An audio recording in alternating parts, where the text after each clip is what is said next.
Let's start over here on the left side, third row. Shemar, Tyler Shaw with KBTX and College Station. There's been a lot of talk today about, Mike Elko's first year kind of bringing accountability within the program. And what would you attribute to kind of your guys' mentality of holding each other accountable and kind of, putting your heads down, going to work, that kind of mentality? So, our mentality switched a lot from the beginning, because at first we was like, man, why is he doing all this? But once we started to see like the big picture behind it, our mentality switched. So we've been on each other heavy about everything. It could be as small as, hey, nobody's missing breakfast, nobody's missing dinner, nobody's missing none of that. Like, no matter how minuscule you think it is, get there. Like, and I feel like we've been doing a pretty good job of keeping that mentality, staying consistent with the accountability. Do players like to be coached that way? Yes, Lord. Yes. Yes. If you're a guy, or if you're a guy that loves this sport of football, you love being coached hard, and it don't matter what it is. It can be on and off the field. And like I said, it can be missing breakfast. I want a coach on me if I miss anything, and I don't miss nothing. So. Right side on the aisle here. Jacob Richmond, Lone Star Live. Shemar, I heard earlier you call Coach Elko a magician. Can you kind of expand on that, why you call him that, and what he's done to this defense? I mean, just how smart he is, and just the plays and stuff like that. He's able to draw up to create certain one-on-ones and to get really one-on-ones across the board off just sending one or two extra guys, or maybe not even sending them, like a twisting into a one-on-one, something like that. Like, just his ability, like his defensive-minded ability, like to set stuff up. Left side, fourth row. Shemar, Luke White with the Battalion. You talk about getting accustomed to the new coaching staff. What is it like meshing with the new transfers on the team? Because, of course, there's a lot of them. And so how has it been getting accustomed to them and, getting them part of the team? I feel like the transition was pretty easy, because all of them came in. Everybody was pretty much cool. Nobody came in, like, hostile and nothing like that. And everybody was talkative. Like, it wasn't nothing that, like, Nick and everybody, Cassius, all of them, like, it wasn't nothing to bring them in and treat them like family from day one. We'll stay on the fourth row. Shemar, going off a previous question, I'm Braxton from the Battalion. So what are some of the major differences in the overall attitude of the locker room this season compared to last?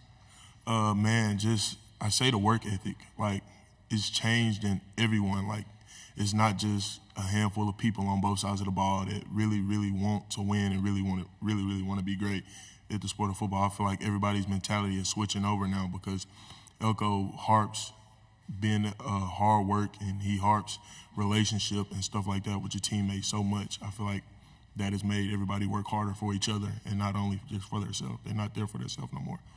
We'll stay on the right side here. Shemar, it seems pretty rare you find a true sophomore that's a captain. What do you notice about Tarian in practice and on game day, and how much he's meant to the team just in a year and a half or so? Man, the respect he got since he was a freshman is crazy.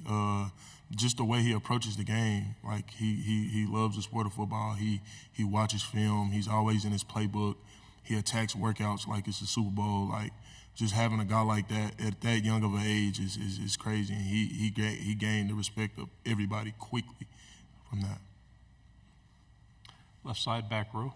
Dan Peck, ESPN 106.7 in Auburn. One of your former teammates transferred to Auburn, Isaiah Rakes. Just what kind of player is Auburn getting on the defensive line with Rakes?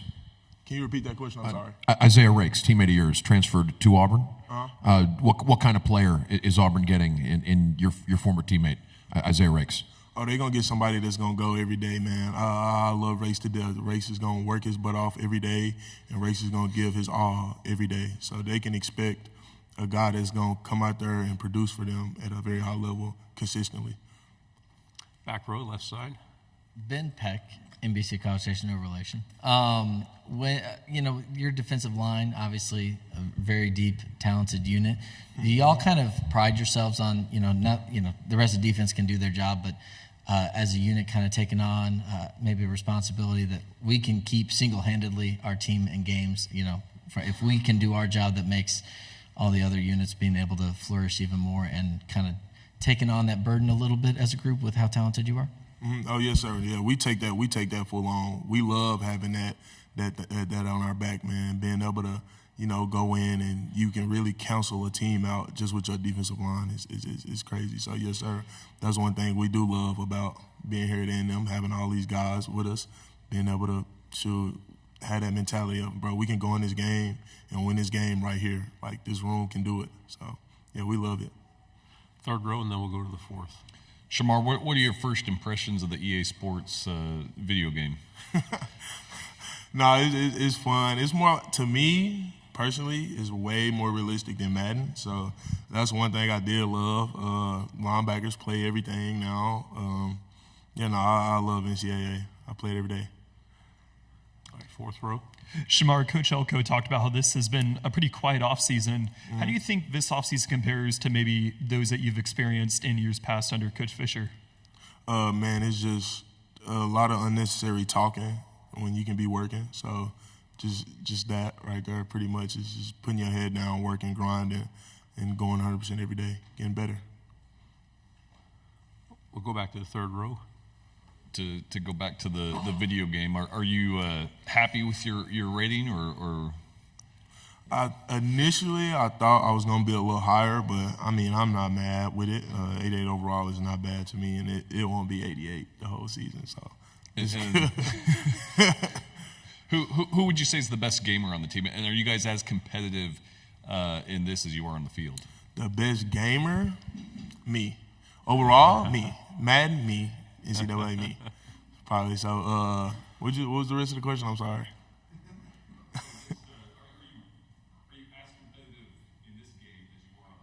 Oh yeah. I feel like that's my problem actually. I might be a little too competitive on the game. Final two questions on the back row. Yeah, well, what were the big factors in leading you to decide to come back to Texas A&M after all the changes in the following last season? Okay, one was having a conversation with my mother and how me and her wanted to come up with a plan for me to graduate before I left college. So getting my Aggie ring and my degree was a big part of me coming back here to Texas A&M. And two was the conversations I had with Elko. Everything he was saying was making sense. I had stuff on and off the field to fix to higher my drive grade. So if I can boost my stock in any kind of way, come back and do better, I will. So that's what my mentality was coming back. Final question. Just kind of tying a bow on the gaming conversation, what would you give your overall rating as a gamer if you had to give yourself an overall rating for gaming purposes? 1 out of 10, I'm probably... Oh, no, out of 9 to 9, just like the game. Like if you were, you're an 88 overall in the game as a player, but how would you rate yourself as a overall rating as a gamer? Oh, as a gamer? Ooh, a 90, probably like a 98. I think a 98 because when I start games, I'm not as good at them, but I pick up quick on whatever, so I feel like I'm probably like a 98. Shemar, good job. Thank you very much. Yes, sir. Appreciate it. Thank y'all.